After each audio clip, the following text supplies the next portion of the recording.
Sud Radio, le Grand Matin Week-end, Osez investir le club, 9h30, 10h, Thomas Binet. Heureux de vous retrouver après cette petite pause avec notre invitée Malika Ménard, Miss France 2010, qui vient de sortir un livre, je le montre pour la vidéo, Fuck les complexes, pas besoin de traduire, aux éditions Amphora. Thomas, vous allez nous présenter notre invitée. Vous vouliez traduire fuck? C'est ça. On l'a mis en anglais pour adoucir. Oui, avec son portrait inattendu. Oui, Philippe, comment recevoir Malika Ménard autrement que sur la musique du générique de Miss France, avec comme maître de cérémonie Philippe David, qui remplace avantageusement Jean-Pierre Foucault, à part peut-être pour la coupe de cheveux. Oui. Mais bon, cela nous aura au moins fait faire l'économie du ventilateur. Quel plaisir de vous recevoir aujourd'hui, Malika Ménard, car les choses sont ainsi faites que dès le jour de votre naissance, vous étiez faite pour avoir un destin national et représenter la France. Vous êtes née un 14 juillet, jour de la fête nationale, de la prise de la Bastille, de la fête de la Fédération, et c'était en 1880 où la devise liberté, égalité, fraternité a commencé à apparaître sur les frontons de toutes les institutions publiques françaises. L'histoire ne dit pas si en étant né le jour de la fête nationale, vous n'avez pas causé une crise d'urticaire à Geneviève de Fontenay pour avoir été Miss France et pas Miss Nationale. Ce qui est sûr, c'est qu'elle a quand même... je suis la dernière Miss de Geneviève de Fontenay. Mais c'est ce que je voulais dire, parce qu'elle a démissionné l'année de votre élection. En plein dedans. Voilà, et outre votre date de naissance, votre lieu de naissance était aussi prédestiné, puisque vous êtes né à Rennes, lieu de naissance parfait quand sa destinée était de devenir une reine de beauté. Et Malika, ça veut dire la reine.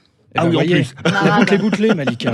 Pourtant, c'est à Caen que vous allez connaître le début de la consécration, puisque vous allez être élue Miss Normandie, tout en faisant vos études de droit. Caen, où vous avez travaillé comme hôtesse au Stade Malherbe, avant de devenir, plusieurs années après, chroniqueuse sur le football et journaliste sportive.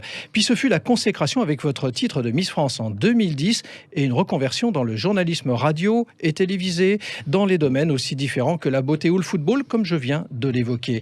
Vous êtes aussi devenue influenceuse sur les réseaux sociaux et maintenant un livre, comme le disait Philippe à l'instant. Bref, vous avez investi différents domaines à tel point qu'on se demande ce matin si on reçoit une Miss France ou une Wonder Woman dans notre émission. Bonjour Malika Ménard. C'est gentil. C'était pour vous recevoir agréablement. C'est très agréable, c'est réussi. Merci. Malika Ménard, 2010 a été une année de rêve pour vous, forcément, comme toute Miss France, on peut l'envisager comme ça, même si c'est pas une année facile, parce que vous avez beaucoup de sollicitations. Non, c'est pas une année facile, ouais. Voilà.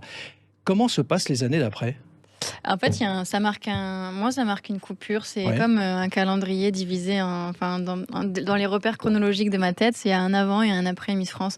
Parce qu'en plus, j'ai quitté la Normandie pour m'installer à Paris. Puis finalement, je suis jamais rentrée. Donc, il y a aussi ça, quoi, cette opération. C'est un changement de vie total. Alors, comment on crée une carrière qui dure ? Car ça fait 10 ans que vous avez été élue. Il y a un sas de décompression après, forcément. Ça s'arrête. Moi, je suis retournée à l'école. Je suis allée en école de journalisme juste après, en fait. J'ai rendu mon écharpe en décembre et en février, j'ai intégré le CFPJ à Paris. J'ai passé les concours en janvier. Est-ce que votre ambition à ce moment-là, c'était... J'ai toujours voulu être journaliste, moi. J'avais déjà travaillé chez moi, dans ma région. J'avais fait des stages. Et après, j'ai été interrompue par l'année de Miss France. Puis après, je suis retournée faire ce que je voulais faire, en fait. Vous aviez une belle vocation, alors ? À 7 ans, je disais je veux être journaliste. En fait, j'adorais écrire. C'est qui votre modèle journalistique à l'époque ? À 7 ans, j'en avais pas. Ouais, mais après Non, après... si, peut-être Dorothée. J'étais fan de Dorothée. Ah bon, d'accord. Qui est né le même jour que vous, si vous ne le saviez pas. C'est vrai ? Oui, absolument. 14 juillet. Ah oui, ok. Malika, vous êtes dans Osez investir, ça ne vous a pas échappé. En dehors de la notoriété, ça rapporte un titre de Miss France ? Non. Rien du tout pendant l'année où vous avez l'écharpe ? Pendant l'année où on est Miss France, on est salarié. Ouais. Après, on a un appartement qui est mis à disposition, donc on ne paye pas de loyer. On a aussi ce truc du salaire fixe. Et puis après, il y a surtout ce qui va rapporter de l'argent, c'est les contrats d'image. Ouais. C'est d'arriver à devenir égérie. Oui, j'en ai eu quelques-uns. Non, l'année de Miss France, on fait une année correcte. Surtout que moi, avant, j'avais que des jobs d'étudiante. J'étais étudiante en Normandie, j'étais beaucoup hôtesse, je travaillais sur les événements, matchs de foot, etc. Mais j'avais jamais eu de vrai salaire, quoi. Et là, c'est vrai que c'est un bon gros lancement dans la vie.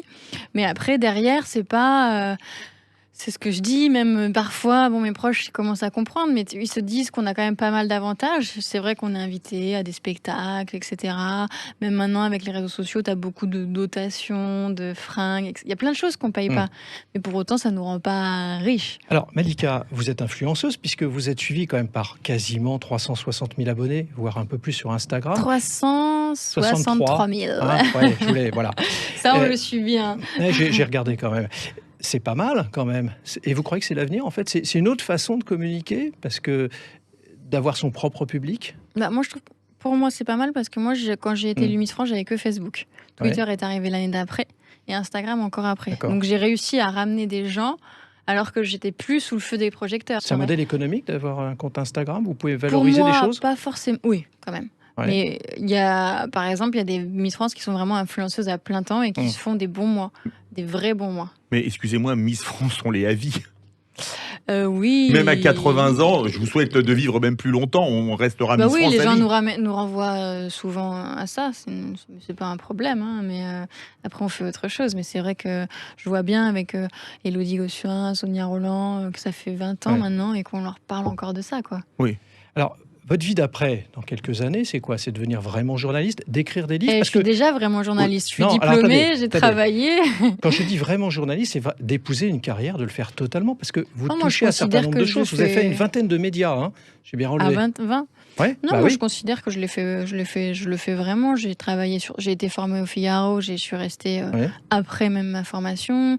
J'ai beaucoup travaillé pour France 3, France 3 Natio, France 3 Paris, France 3 Normandie.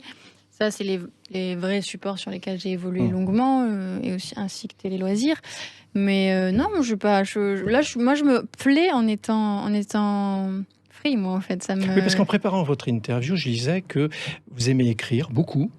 Ouais. C'est pour ça que je me posais la question, est-ce que c'est journalisme au sens presse écrite ou écrire des livres? Moi, c'est ça ma formation. Je suis journaliste de presse écrite. Donc, mais après, la médiatisation m'a ouvert d'autres portes, parce qu'à la télé, c'est quand même parfois plus facile de prendre quelqu'un qui est déjà un peu connu du grand public. Mais après, moi, non, là, ces derniers temps, avant d'écrire le livre, je travaillais pour un magazine qui s'appelle Sneaker Spirit, qui est sur la culture urbaine. J'écrivais, puis je suis pigiste, en fait. Est-ce que vous avez fait un investissement important quand vous avez commencé à bien gagner votre vie? Jamais rien investi. Vous n'avez pas acheté un appartement? J'ai rien acheté. Moi, je suis un panier percé. Ça rentre, ça sort, ça rentre, ça sort, ça rentre, ça sort. Mais est-ce que ça, c'est justement, c'est pas investir dans sa vie? Parce que, excusez-moi, mais il y a quand même une rhétorique. Ça, c'est insécurisant quand même. C'est quand même un peu triste d'être le mort le plus riche du cimetière, non? Ah bah ce sera pas mon cas en tout cas. Donc j'ai réussi à... En fait je dépense, mais quand je vois qu'il n'y a plus quoi. Je m'arrête. Dans 20 ans, vous voyez quoi? Mais je sais qu'il faudrait acheter des choses et tout. Bah justement, vous voyez quoi dans 20 ans? Après moi je trouve ça triste d'acheter toute seule quoi. Ça, écoutez, bon, ça c'est pas dans Oser investir. Il y a d'autres émissions sur Sud Radio, on vous les donnera.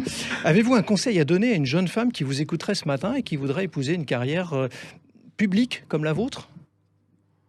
Oui, il faut être sincère en fait. Avant de se lancer dans tout ça, il faut se connaître bien, connaître ce qui nous anime, et parfois, parce qu'on perd pied dans la notoriété, toujours revenir à ce qui constitue notre essence même. C'est pour ça que je suis très heureuse maintenant, parce que en écrivant ce livre sur un sujet qui me tient à cœur, je reviens à ce que j'étais il y a 10 ans, quoi. Je le remontre d'ailleurs. C'est publié chez Amphora, Fuck les complexes. Une carrière parce que vous avez évoqué Sonia Rolland tout à l'heure. Ouais. Carrière d'actrice. On m'a proposé parfois des petits rôles, j'ai passé même des castings, même au théâtre et tout, mais je me sentais pas prête. Ça veut pas dire que... Vous avez le temps. Ça veut pas dire que... Bon, j'ai 33 ans quand même. Excusez-moi, c'est pas un âge canonique. Hein. Non, mais pour une vocation d'actrice, je pense que c'est un peu tardif. Mais pourquoi pas des one-shots, quoi, des expériences. Moi, je suis curieuse. Mais après, à la base, ce que je veux faire, c'est pas ça. Alors, comme le veut la tradition, Malika, vous avez retenu une chanson pour terminer notre rencontre. Mais j'ai changé de chanson. J'ai oublié de vous dire. Non, mais ça va pas être possible. Parce que tout à l'heure, en venant, j'en ai entendu une. Je me suis dit, ça serait bien que je vous la donne. Non, parce qu'on a travaillé sur celle-là. D'accord. Donc, voilà. C'est Corps, sorti en 2019 par la chanteuse Iseul, qui avait été révélée en 2014 par la Nouvelle Star. Alors pourquoi ce choix musical initial donc? Non, mais parce que moi j'aime beaucoup cette chanson, elle est très jolie.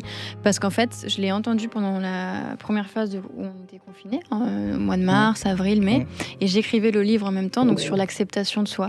Et c'est une chanson qui ne parle que de ça en fait, du désamour de son corps en fait. Et je la trouve, moi la chanson m'a fait pleurer en fait. Bon là, non. Quand tu l'écoutes en studio, c'est différent, mais moi, je l'écoutais seule, je partais longtemps courir et je la trouvais vraiment... Bon, après, vous êtes des garçons, mais une femme qui écoute ça... Oui.